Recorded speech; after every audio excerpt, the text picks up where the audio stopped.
Assalamualaikum semua. Bertemu lagi kita di channel Masak Apa Bosku? Hari ni kita akan cuba resepi hidangan pemanis mulut Istana yang sangat sedap, iaitu Puding Raja. Terima kasih buat Puan Hawa dari Pekan Pahang yang sekali lagi sudi untuk berkongsi resepi dengan kita. Puding Raja ni sedap dimakan ketika sejuk. Terasa nyaman dan enak je tekak bila menjamahnya. Bahan-bahan yang digunakan juga amat mudah untuk kita dapatkan.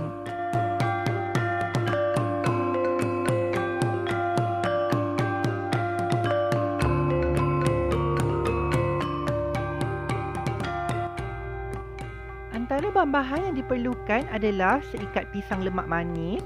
Kalau tak ada, boleh gantikan dengan pisang emas. Pastikan anda menggunakan pisang yang tak terlalu masak dan tidak juga terlalu muda.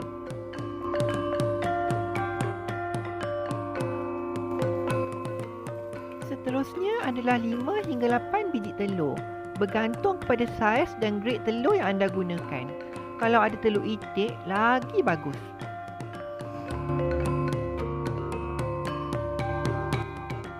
Bahan seterusnya adalah beberapa helai daun pandan, secawan gula pasir, ceri merah dan ceri hijau. Ceri ni nanti boleh potong ikut saiz kesukaan masing-masing ya. Sedikit buah prun. Buah prun ni nanti belahkan kepada 2 atau 4 bahagian. Kalau tak suka prun, boleh gantikan dengan kismis hitam. Sedikit kacang gajus yang telah digoreng atau disangai. Tapi kalau nak guna gajus yang belum digoreng atau disangai pun boleh. Dan yang terakhir adalah 1 tin susu cair. Kalau suka kuah lebih, boleh lebihkan lagi susu cair ni. Okey, mula-mula panaskan sedikit minyak yang telah dicampurkan dengan 1 sudu minyak sapi atau mentega. Kemudian gorengkan pisang sehingga warna pisang bertukar menjadi sedikit gelap. Warna pisang menjadi gelap bukan kerana pisang hangus ya, tapi disebabkan oleh proses caramelize dengan gula yang terdapat dalam pisang. Bila pisang dah bertukar perang seperti di video, bolehlah diangkat. Tapi kalau nak biarkan supaya lebih gelap sikit lagi pun boleh.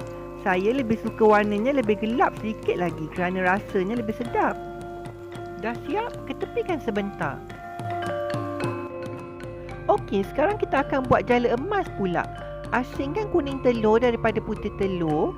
Nak senang, gunakan tangan je. Sebab lebih mudah untuk kita asingkan kuning telur dari pusat telur yang melekat. Tapi pastikan tangan anda telah dibersihkan dan dilapkan kering terlebih dahulu.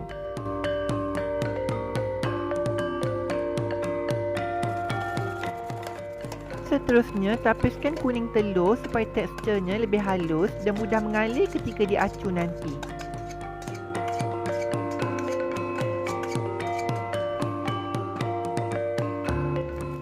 Seterusnya, masukkan ke dalam acuan. Boleh gunakan acuan roti jala atau piping bag. Tapi kalau tak ada, boleh gunakan plastik je macam saya buat. Nanti tinggal tebukkan lubang je kat hujung plastik. Seterusnya, panaskan 1 cawan air bersama 1 cawan gula pasir. Masukkan juga daun pandan untuk bau yang lebih wangi, supaya nanti jala emas kita tidak berbau hanyir. Panaskan sehingga mendidih. Bila dah mendidih, keluarkan daun pandan dan acukan kuning telur secara gerakan melingkar. Setelah seminit, boleh diangkat jala emas kita.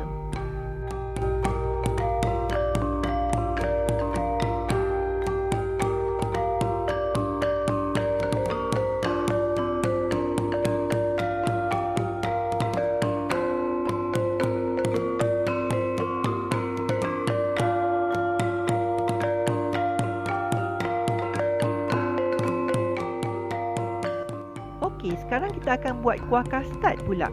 Campurkan setengah tin air ke dalam susu cair.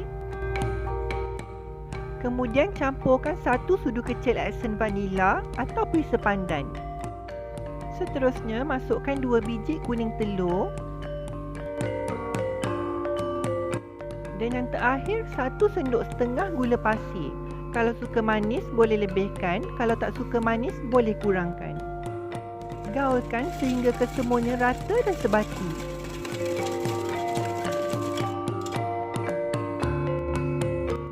Kemudian tapiskan ke dalam kuali dan masak sehingga kuah kastad memekat. Jangan lupa letakkan daun pandan untuk bau yang harum ya. Nak tahu kuah kastad dah pekat? Senang je. Cedokkan kuah dan tuangkan. Bila terdapat sisa cecair putih di sendok, bermakna kuah kastad dah mulai memekat. Nanti bila kita masukkan puding dalam peti sejuk, kuah kastad akan memekat lagi dengan sendirinya.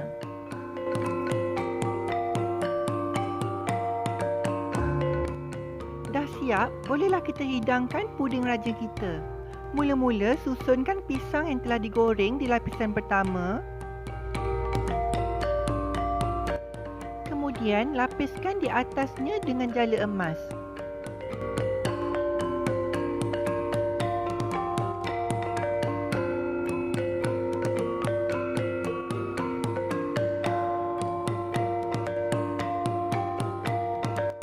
Seterusnya, bolehlah dihias di atas jala emas dengan gajus, prun dan ceri.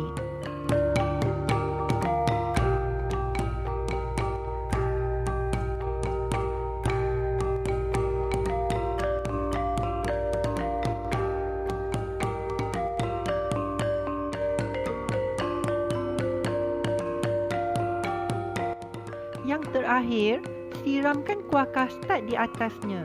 Makan sejuk-sejuk memang sedap. Sesuai dibuat pemanis mulut jika ada event-event tertentu. Puding raja sedia untuk dihidangkan. Jangan lupa hidangkan sejuk-sejuk ya untuk rasa yang lebih enak. Mudah je bukan? Semoga perkongsian resepi kali ini dapat memberikan manfaat kepada semua. Jika anda sukakan video di channel ini, jangan lupa untuk tekan subscribe, like dan share agar lebih ramai rakan-rakan anda dapat berkongsi ilmu yang telah diberikan. Jangan lupa juga untuk nyalakan tombol loceng agar anda tidak terlepas video-video lain di masa hadapan. Untuk sebarang pertanyaan atau cadangan, boleh tinggalkan di ruangan komen di bawah. Semoga kita berjumpa lagi di video seterusnya. Don't forget to subscribe.